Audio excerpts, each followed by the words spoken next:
Y en una tarde con lo nuestro, y tal como lo habíamos anticipado, Malvinas en primera persona. Del otro lado de la línea telefónica, yo lo presento y me va a decir si estoy en lo correcto, capitán de navío, veterano de guerra de Malvinas, retirado, piloto aeronaval, Julio Pérez Roca. ¿Cómo le va, Julio? Buenas tardes. Buenas tardes, muchas gracias, un saludo para usted y toda su audiencia. Bienvenido a nuestro programa, un gusto conversar con usted y tener la posibilidad de enterarnos de su testimonio, de sus vivencias en Malvinas. Bueno, muchísimas gracias. Me agrada poder informar a todos que uno tiene acceso de lo que se hizo en Malvinas, donde no todo estuvo mal, ni todo estuvo bien. Exactamente. Pero se hicieron muchas cosas bien y positivas. Por supuesto que sí. ¿De dónde es oriundo, Julio? De acá, de la provincia de Buenos Aires, La Lucila, partido Vicente López. Ajá. ¿Cómo surgió su llegada, cómo se produce su llegada a las Fuerzas Armadas? ¿Algún antecedente familiar, alguna decisión personal? No, absolutamente ningún antecedente anterior y tampoco mis hijos, ninguno siguió alguna carrera militar. Ajá. Allá por el 59, 1959, bueno, había terminado la escuela secundaria y decidí, un poco antes, por supuesto, ingresar a la escuela naval. ¿Le atraía la Armada en sí? Fundamentalmente me gustaban todas las cosas náuticas. Joven había remado en el Club Náutico San Fernando, es decir, todo lo que estaba relacionado con el agua me atraía, así que creo que fue uno de los motivos que me impulsó a entrar en la escuela naval. Y después ya dentro de la escuela la posibilidad de optar por aviador, ¿no? De piloto. Sí, una vez terminada la escuela naval, 2 años después se podía hacer el curso de aviador naval en la base naval Punta Indio. Ajá. Me presenté como postulante, me aceptaron y así fue que mi carrera se desarrolló dentro de la aviación naval, pero dentro de la Armada Argentina sin ninguna duda. Y con muchos destinos, con variados destinos. ¿En qué lugar estaba en el año 1982, Julio? Bueno, en 1982 estaba como comandante de la Escuadrilla Aeronaval de Exploración, que contaba con 2 viejos Neptune, con asiento en la base de Comandante Espora, Bahía Blanca. ¿Unos aviones de qué año eran? ¿En modelo de qué año? Eran aviones del año 57. ¿Y en qué condiciones estaban? Uno imagina con tantos años un aparato que tiene que sustentarse en el aire, tendría sus nanas, ¿no?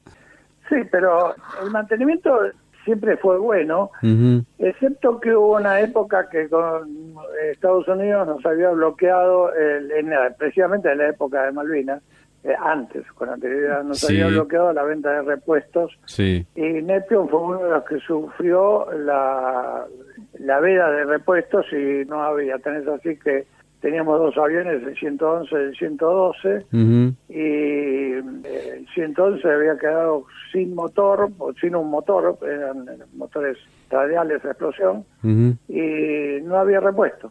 Y el taller naval central, ya promediando el mes de abril, de entre 5 motores ya vencidos, que estaban en depósito por no estar en condiciones de vuelo, juntó lo mejorcito de cada uno y armó un motor. El motor ese no daba ni la potencia ni la presión de aceite requerida por manual, pero bueno, había que volarlo de todas maneras y nos sirvió durante todo el conflicto y siempre nos trajo de nuevo a tierra. Escuadrilla Aeronaval de Exploración. ¿Cuál es la función? La función básica es explorar el mar, ya sea como fue en Malvinas en el 82, buscando unidades navales enemigas, o en épocas de paz, como se hizo durante muchos años, el control de tránsito marítimo, que es, bueno, bien conocido creo por todo, ubicar flotas pesqueras, porque son flotas realmente que invaden el mar argentino y pescan ilegalmente. Claro. Cuando se detectaban eso, se daba la posición y algún buque de la Armada iba a interceptarlos. Y de Malvinas, del desembarco en Malvinas, del pase a disponibilidad de estar en el teatro de operaciones, ¿cuándo se enteran ustedes? Nuestras actividades empezaron el 23 de marzo, aunque las cosas se veían venir, yo creo, con anterioridad. Creo que cualquiera que estuviera enterado, las noticias se veían venir. Claro. Pero el 23 de marzo empezó el primer vuelo operativo realmente relacionado con Malvinas, que fue para detectar el pasaje de un buque inglés, el John Biscoe, que procedía de Punta Arenas con un refuerzo de miembros de la Infantería de Marina inglesa para Malvinas. Ajá. ¿Lo detectaron al buque? Sí, lo interceptamos, efectivamente, lo encontramos ya bien salido del Magallanes, del estrecho de Magallanes. Y en ese caso de interceptación, ¿qué se hace? ¿Qué rol tenían ustedes?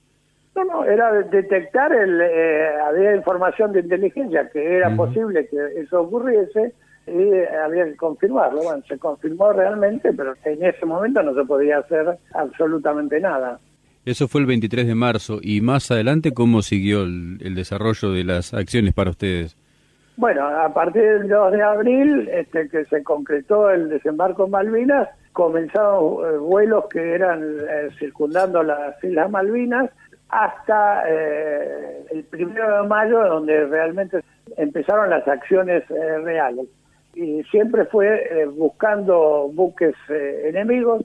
Tan es así que posterior al hundimiento del Belgrano, un avión de la escuadrilla, el 2P-112, que estaba a cargo de los capitanes Cepetich y Proni lamentablemente ya fallecido, detectaron, tuvieron el contacto con la Sheffield, estuvieron varias horas, 9 horas, estuvieron manteniendo el contacto en lejanía, y dio el tiempo para que los superestándares se alistaran, y fue el hundimiento con el misil Exocet, que es probablemente lo más conocido de la aviación naval.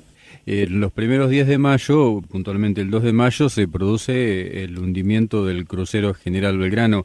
La escuadrilla aeronaval de exploración tiene un desempeño más que destacado y puntualmente, usted me va a corregir si estoy equivocado, pero el avión que usted comandaba especialmente, ¿no? Sí, efectivamente. La escuadrilla tenemos 2 aviones y 3 tripulaciones. Salíamos en forma rotativa, el que salía a volar pasaba a descanso, la siguiente tripulación y así tocara el vuelo que tocara. Bien. Cayó en suerte que me tocó el segundo vuelo de búsqueda del crucero Belgrano, pero el primero lo hace durante la noche, el 112, pero las condiciones meteorológicas eran muy extremadamente malas, así que no pudo detectar nada. Y a las 6:15 de la mañana, creo que fue, despegué con el 111, con una tripulación. La tripulación del Neptune era 11 tripulantes. En ese momento llevamos 10. Y hicimos el relevo en vuelo y, bueno, finalizó con la fortuna de haber podido encontrar a las primeras balsas. ¿Cómo se hace el rastreo de las balsas en este caso? ¿Cómo se hacía? ¿Con aparatología? ¿Por contacto visual? ¿Cómo era? Bueno, en primer lugar, una vez que uno recibe la información de un siniestro, un hundimiento, como fue lo del Belgrano, sí, se da unas coordenadas geográficas donde se le llama punto dato, es decir, el punto dato es el dato de donde uno tiene que empezar cualquier búsqueda. Sí. A partir de ahí hay que hacer una serie de cálculos bastante largos y engorrosos que son teniendo en cuenta las corrientes que hay en la zona, las corrientes marinas que hay en la zona, los vientos predominantes, una serie de factores meteorológicos de una semana anterior, y da una serie de datos de dónde empezar y en qué sector hacer la búsqueda. No tiene sentido hacerle unos 360 grados circundantes al punto dato, sino que hay un sector de búsqueda. Bueno, esos sectores de búsqueda se van expandiendo a medida que transcurren las horas, porque las balsas o los botes que pueda haber en el agua van derivando con el viento y con las corrientes marinas. Así fue que nosotros llegamos al área de operaciones, y a las pocas horas encontramos una enorme mancha de aceite, muy larga en su extensión, eran algo de 12 millas, 13 millas, y unos 300 metros de ancho. Era como un cono. Daba efectivamente, donde empezaba ese cono, muy próximo, ahí estaba el buque hundido. Eso nos modificó el punto dato y nos dio dónde seguir. De todas maneras, nosotros al llegar a la zona de operaciones, nos subordinábamos a los buques de superficie que nos daban qué rumbos y qué distancias teníamos que volar en la búsqueda. ¿Qué autonomía de vuelo tenía el avión? Eran 10 horas. 10 horas que se contaban desde que partía de la base en el continente, hacía la exploración y tenía que volver al continente para aterrizar. Sí, por supuesto. Eso también consideraba tener una autonomía siempre en los vuelos, pero la guerra es distinto. En todos los vuelos, incluso los comerciales, se tiene que volar con un combustible suficiente para ir al aeropuerto de destino, sí, más una reserva para ir al aeropuerto de alternativa con 45 minutos de autonomía total en esa alternativa. Claro. Algún piloto de caza nos contó alguna vez que tenían la posibilidad de hacer un cierto ahorro de combustible volando a diferentes alturas. ¿Con el caso del Neptune era posible esto también? No es tan así para el motor a pistón, pese a que el Neptune era un avión híbrido, porque tenía algo que no fue común en la aviación, que eran 2 motores alternativos de 18 cilindros cada uno, tenía 3.200 caballos de potencia cada uno, sí, pero además tenía 2 turbinas que funcionaban con el mismo combustible de nafta bajo las alas. Ajá. La diferencia de un motor a pistón y una turbina, sí, que normalmente son los aviones de caza, sí, es que el avión de turbina sí consume efectivamente mucho menos en altura que en la superficie. ajá. No es tan así para un avión a pistón. Bien, lo distraje un poco del momento de encontrar las balsas. Habían hallado la mancha de aceite, lo que les dio el punto dato de referencia para buscar en otro rumbo o a partir de ese lugar el desplazamiento de las balsas. ¿Cómo siguió la historia por ahí? Bueno, empezamos a hacer búsqueda de sectores, es decir, un cono centrado en el punto dato y que se va expandiendo, ya digo, con el correr de las horas por el efecto de las mareas y vientos. Sí. Así lo hicimos y lo primero que encontramos fue un posible submarino, que más que posible era bastante real, creo, la cosa, para basta el torpedeo al crucero. Sí. Se explotó con una utilización de sonoboyas. La sonoboya es una boyita que recibe señales acústicas y las transmite al avión que las está explotando. Sí. Se hizo una explotación de ese contacto, pero por 2 motivos se abandonaron después de una hora, creo que fue. Uno, porque el torpedo buscador que nosotros teníamos tenía prácticamente igual o menos velocidad que el submarino atómico en inmersión, lo cual hacía prácticamente nula una posibilidad de un ataque. Y la otra, porque nuestro objetivo prioritario no era encontrar en ese momento el submarino, aunque siempre era un objetivo, pero nuestro objetivo prioritario era encontrar las balsas. Claro. Así que se abandonó ese contacto y se continuó con la búsqueda. Hasta que llegó un momento en que el combustible que teníamos, el remanente, nos obligaba a abandonar la búsqueda y volver a tierra. Eso fue aproximadamente a las 12 del mediodía. A partir de ahí decidimos, les pregunté a la tripulación, si los buques nos dieron la libertad de maniobra para volver a la base de Río Grande, sí, que dicho sea pase, el punto donde estábamos más o menos a 450 kilómetros de Río Grande, en forma directa, ¿no es cierto? Sí, sí. Y para que se ubiquen geográficamente, estaría al este de la punta de Isla de los Estados. Bien.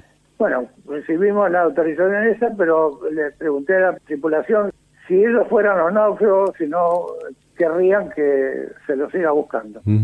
Bueno, todos aprobaron la moción y seguimos buscando de acuerdo a los cálculos que nosotros llevábamos hechos, calculados, como les mencioné, y el primer alejamiento que hicimos de punto dato, un vigía de prueba del avión que tenía un blister transparente, sí, avista algún objeto de color naranja. Presumiblemente después pensamos que era un tambor de combustible del helicóptero que llevaba el crucero, pero si ahí había un objeto que no era normal en el mar, era signo de que las inmediaciones podían estar las balsas.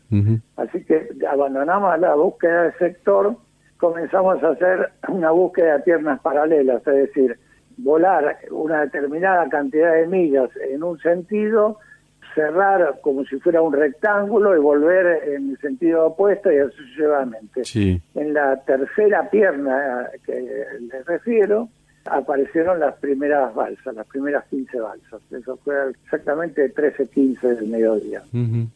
¿Qué sensaciones cuando las vieron las balsas? No le puedo decir. Fue una mezcla de griterío y de llanto. Era una emoción terrible porque sabíamos que los que estaban en las balsas debían estar desesperados por muchas razones. Primero, estar en el medio del mar y, ya le digo, 400 y pico de kilómetros de la costa más cercana o de la costa de la isla grande de Tierra del Fuego, con un mar muy arbolado, es decir, con olas muy grandes, mucho frío. Así fue que, no sé si habrá durado 1 minuto, 2 minutos, el alborozo de ese momento, la emoción, y había que continuar. Fueron las primeras 15 balsas y a partir de ahí, porque ustedes estaban volando y el recorrido del avión no podía alejarse demasiado de esas balsas para no perderlas de vista. ¿Había algún contacto de alguna forma con las balsas? ¿Ustedes transmitían la ubicación a los buques que estaban en búsqueda? ¿Cómo es la historia, Julio? Teníamos contacto, obviamente, con los buques de superficie, pero los buques de superficie estaban muy lejos del punto donde encontrábamos las balsas. Claro. Así que lo primero que hicimos fue primero sobrevolar las balsas que teníamos a la vista. Sí.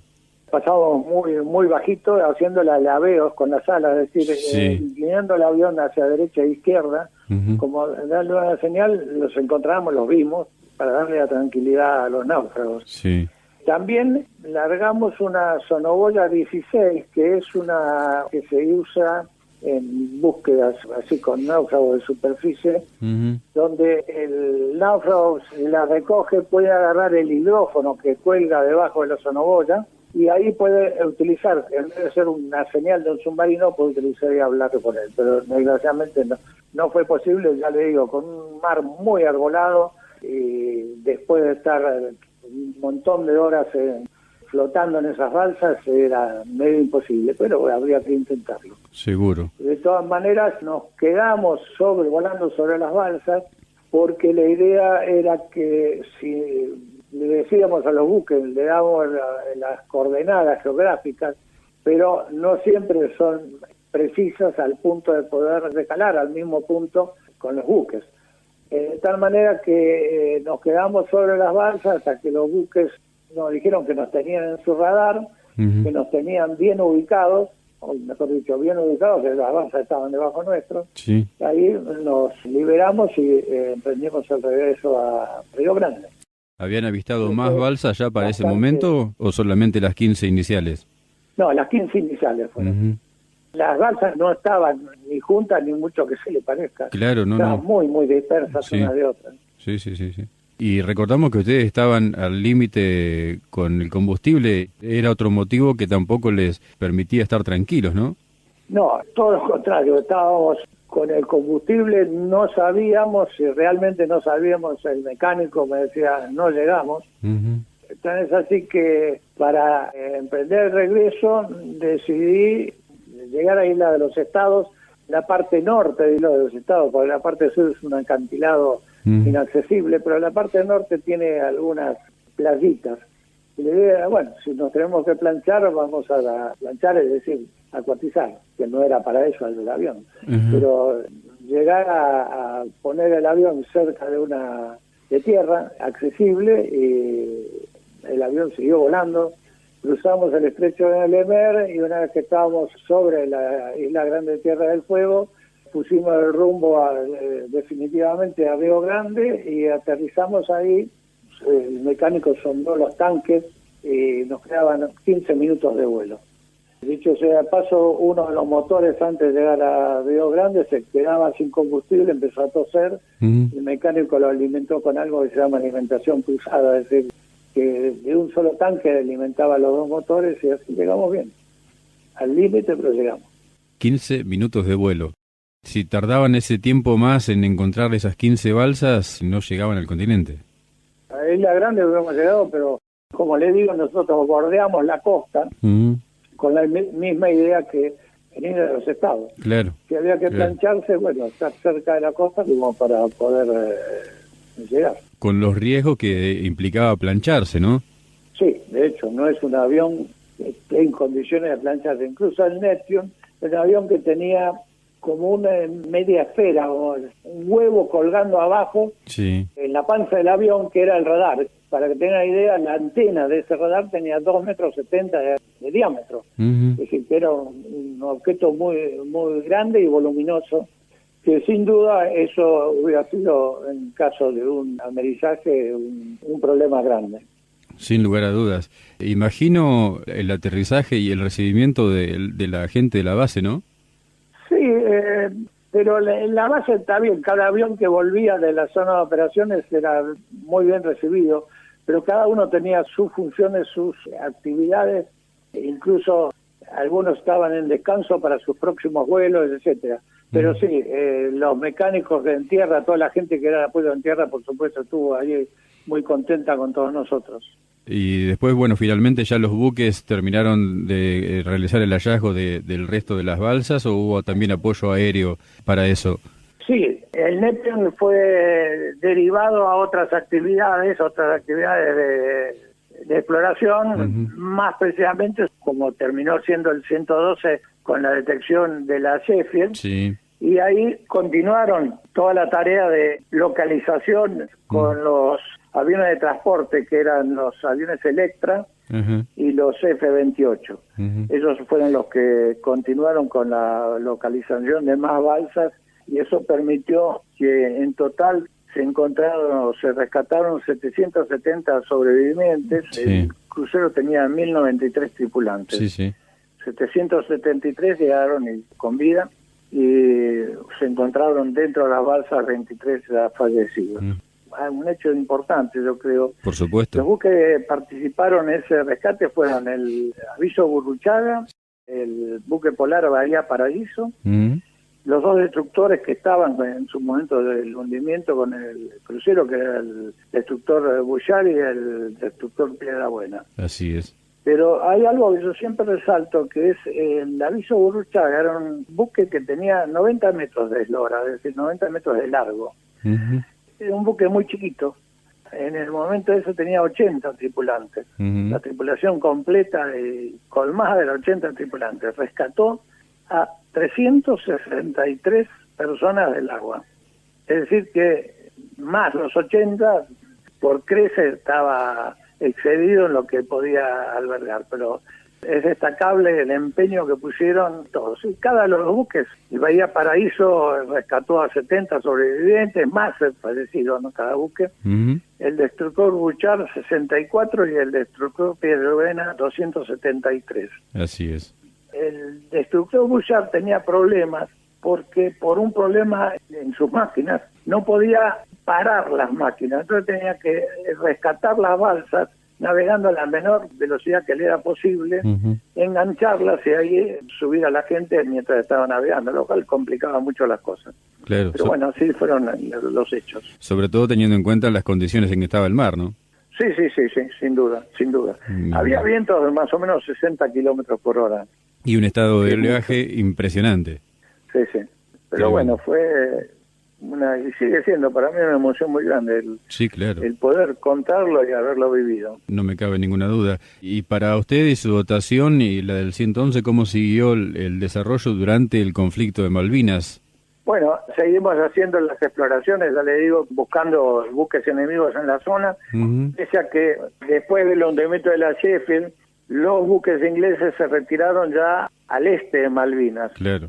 lo que complicaba el ataque con los aviones de ataque. Sí quedaron buques en el estrecho de San Carlos, que eran los que estaban empeñados en el desembarco de las tropas en San Carlos precisamente, Sí. y fueron donde se hundieron muchos buques ya por parte de los A4 de la Armada, Sí. como con los A4 y los Mirage o Dagger de la Fuerza Aérea, Sí, sí. que fue, creo que un éxito muy grande en la cantidad de buques hundidos. Ujú.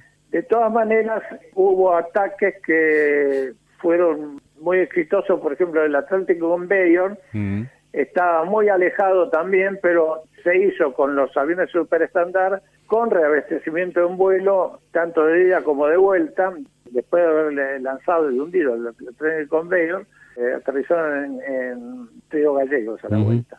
Y otro ataque fue al Invencible, al portaaviones Invencible inglés, que nunca fue admitido por ellos, pero que fue una realidad, donde fueron 2 superestándar con el último misil Exocet que quedaba, pues teníamos 5, fueron 2 para la Sheffield, 2 para el tren de Conveyor, quedaba uno que fue destinado a la Invencible y fue lanzado y impactó, porque iban 2 superestándar con 4 aviones A4 de la Fuerza Aérea, que después siguieron el rastro del misil y pasaron sobre el Invencible, largaron sus bombas. De los 4 aviones esos volvieron 2, hay 2 que los bajó la defensa antiaérea del buque.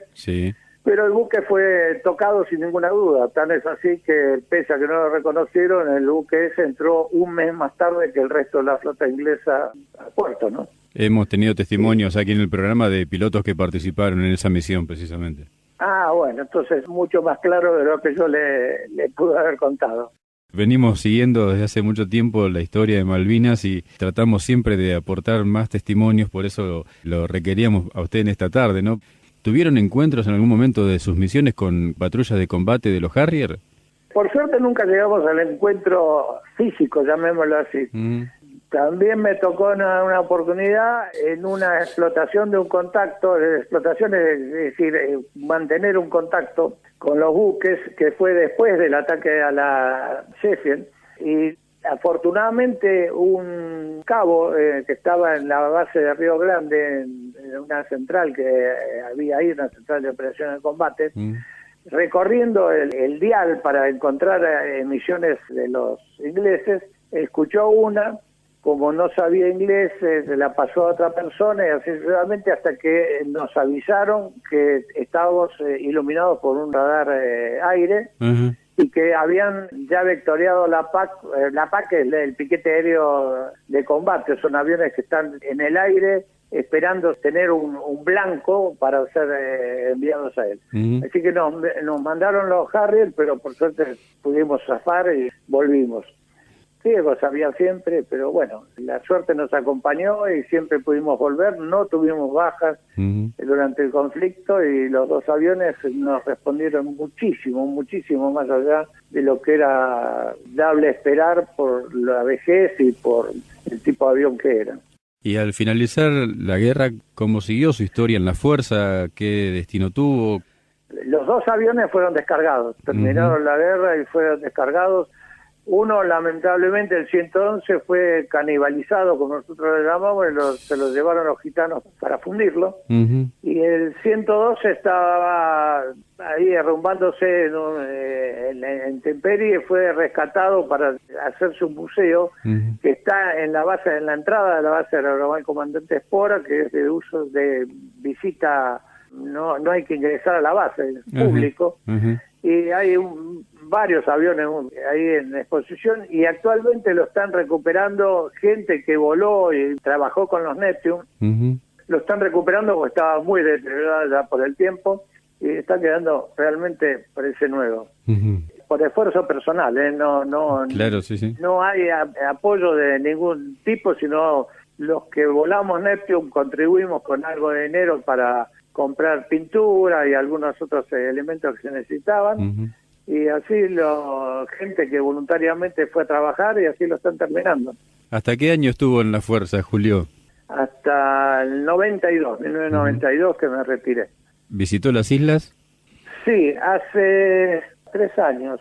Fuimos en un crucero que el objeto no era navegar en el crucero, sino ir a Malvinas, porque era un crucero que hacía Norwegian, que salía alternativamente de Buenos Aires o Chile y pasaba por Malvinas, todo el canal de Beagle, pero nuestro objetivo era llegar a Malvinas y así lo hicimos, fuimos a Malvinas, pude visitar el cementerio de Darwin, ahí estuvimos. ¿Puede poner en palabras lo que sintió cuando pisó las islas? Es triste, muy triste. Llevábamos con mi señora unos cuantos rosarios que gente amiga nos había pedido que los colocáramos en las cruces. Y así lo hicimos. pero debo destacar que el cementerio está perfectamente cuidado, impecable. Hay un protocolo para poder visitarlo, Sí. donde prima el respeto por los que están allí. Es digno de resaltar eso. Si le tocara volver a elegir cuando terminó la secundaria ingresar a la Armada, ¿lo haría de nuevo? Sin ninguna duda. Haría el mismo camino y volvería a ser aviador. Capitán de navío, retirado, veterano de Guerra de Malvinas, aviador naval, Julio Pérez Roca, yo le agradezco muchísimo por estos minutos que ha dispensado para nuestro programa, para traernos su testimonio, que valoramos muchísimo como cada una de las acciones que nos ha contado. No, el agradecido soy yo, los felicito por dar a conocer hechos de Malvinas, le agradezco su contacto, le deseo mucha suerte, que sigan con este emprendimiento que creo que es necesario para nuestro país.